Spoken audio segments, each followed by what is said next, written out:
student organizer nationally for World Can't Wait. We're launching a national tour called We Are Not Your Soldiers. And what we're going to do is it's going to be me and an Iraq vet coming into your school to tell you the truth about what military recruiters are trying to get you to be a part of and trying to get you to enlist in. We're going to talk about what is actually happening when you go to Iraq. What does it actually look like to torture people, to kill people? What do these towns look like? What do these cities look like? In Berkeley, California, thousands of students drove recruiters out of their towns because they actually understood what it meant to actually go and join this military. These recruiters come on your campus and lie to you, promise you money, promise you prizes, and tell you that you're just going to go and be a hero. But the reality is that you're going to go and be recruited to do things that you never thought that you would be doing. And so what we think is that students deserve to know the truth about what's going on. That students are actually capable of changing the world and changing the future of history. If we resist this, if we drive recruiters off of our campus, we could actually stop the war. The mission of this generation has to be to take responsibility for the crimes of our government and not only just not participate in them, but create a movement of resistance that says, we're not going to go along with this anymore and we're going to fight for a different future. So bring this tour into your classroom. We are not your soldiers.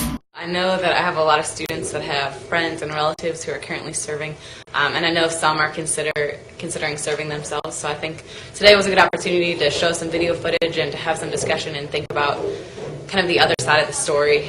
What is it that they would actually be doing and how it might affect them in the long run?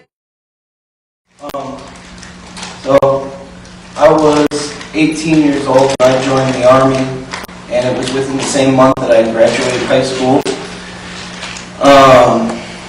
And just for a moment, let me say that although Vietnam happened in a different time and space than Iraq and Afghanistan, the language is still the same, and the conflict and the political side of it are very, very similar.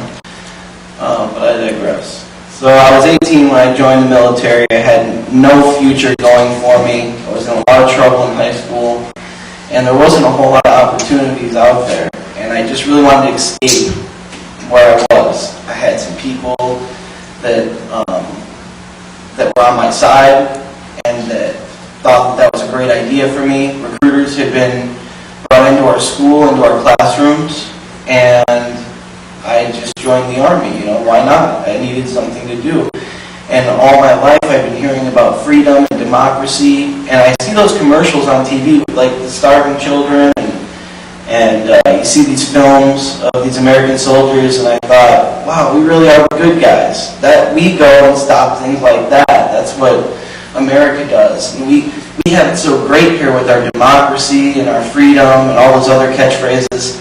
That we want to give that to other people. We want to share the gift. So that was my naive belief when I was 18 years old. So I joined the Army, and it was just before September 11th. It was about 4 months before September 11th, and my job was a Bradley crew member, which is like mechanized infantry. And so right off the bat, there was a lot of course, training that goes on in boot camp that sets you up for that language and that snap to of doing your job and killing somebody. And even in basic training, when there wasn't even a war to fight, we were learning about rules of engagement. There is a language of war that exists in Vietnam, I believe, and as well as in Iraq. Rules of engagement, the rules that you will follow to kill someone. So I'm going to fast forward through my military training in the Mojave Desert and things like that. 9/11 happens, 2004 rolls around, and I just got married to my high school sweetheart, and 6 months after the wedding, I was leaving for Iraq. I had only signed up for 3 years. They lost me and took me for 4. And right away they were calling it Operation Iraqi Freedom. I didn't see it to be that much. in Operation Enduring Freedom in Afghanistan. But I deployed to Iraq, Baghdad, where I patrolled Route Irish, which is a stretch of road from the airport to the green zone, and it's back then it was one of the most dangerous roads you could drive on Earth. There was no other road that was more dangerous than this, and we patrolled it every day. I think that something that Barry and I have in common is that we both served during a time that if you go on the Department of Defense website, you can see that statistically speaking, this was the deadliest time to be in Iraq so far during the entire war. Through the language of war, I learned that these Arabs were Hajis, and that's what a lot of the other men and even women in my unit. It was predominant. There was only 2 females in my unit. There were a supply and a mechanic. And but even they called them Hajis. A Hajj is when somebody, I don't know if most of you know what a Hajj is. When you go on a Hajj, it's when you go to Mecca and pay your tribute. It's a religious deal. But I still don't think it's right to just generalize and call them all Hajis, but certainly that's what they call them. And when we kill innocent people, that's collateral damage. Now, I myself was on patrol one day, and we were merging onto Route Irish, and a red car was coming at us, and so I fired a warning shot into the ground as I'm riding an 1114 Humvee, like the Humvees you might see in the film Black Hawk Down. That's an 1114 Humvee. So I was up in the turret with my rifle and M249 machine gun. And I used my rifle to fire the warning shot. The car kept coming. I took out both the tires on the car successfully, and the car kept coming, even with those tires gone out, and that's when I started pumping round after round into the windshield. Because suicide bombers had already killed a couple of my friends. 6 people in my unit had already been killed. And so I started plugging away with that machine gun, and the car went off the road, and 2 females came running out of the back seat. They were wearing all black. No, almost not. So they pulled the driver out. I guess the females were fine. They went off into a hollow. So they pulled the driver out. The medic does. He's been shot multiple times. There was no explosive in the car. So.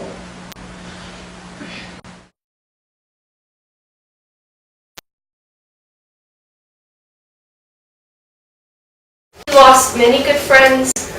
He was lucky that he came back physically in one piece. But emotionally, mentally, psychologically, he's damaged for the rest of his life. And here was a guy who you would never think would be against the military or wars. He started out as the epitome of the Marine. The perfect uniform, really wanted to be a Marine.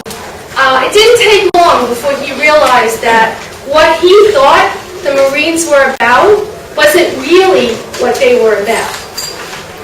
Particularly now, in the last 10 years, with the invasion of Iraq and Afghanistan and Pakistan and all the other countries that we are bombing, didn't sit with him the way he thought that Marines were going to be saviors and patriots and protecting our freedoms. So he has done these classroom tours with us before, but it kind of emotionally gets to him, and it does to us too after doing this all day. It's kind of difficult to relive this, but myself, I'm a military family member, and we represent 1% of the population. This entire country is not invested in the war. Right after 9/11. Yeah. What kind of messages do commercials like this give to you about the military? Anybody, by the way, I'm not a stickler about raising your hand. If you have something important to say, just say it. Don't feel like, I mean, try to be polite, don't interrupt, but, so, what kind of these commercials, slaying the dragon, turning into a Marine, climbing up a giant hill face, what kind of messages do those send you about the military?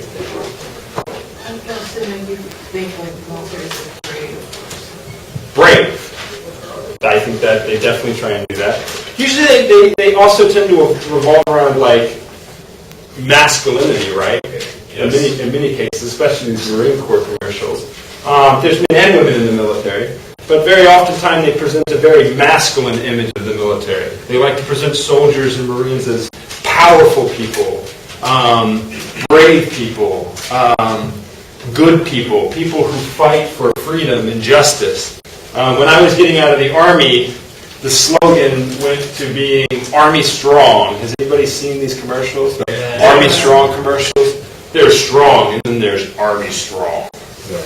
Yeah. I mean, they spent millions and millions of dollars coming up with that slogan, you know, and it's good, it's catchy. Even I see those commercials or whatever as a veteran, having been in the military, and I watch and I say, dang, that Army looks kind of cool when they make it look like that. The unfortunate thing is that's not the military experience. That's an advertisement. And that's what too many kids in this country think the military is when they sign their names on a dotted line that more or less turns you into property of the government for some period of time. You never thought of, they don't really put that in the advertisement, do they? That soldiers are property of the U.S. government. They don't. No, they don't. No, they don't, because, I mean, I don't know, I thought people stopped being property in this country like 150 years ago. Not true. Soldiers are property. If you try to kill yourself in the military, which so many soldiers do, and veterans, my God, more soldiers and veterans are killing themselves now after coming back from combat than actually die in the war, because the experiences that we have over there are so horrifying.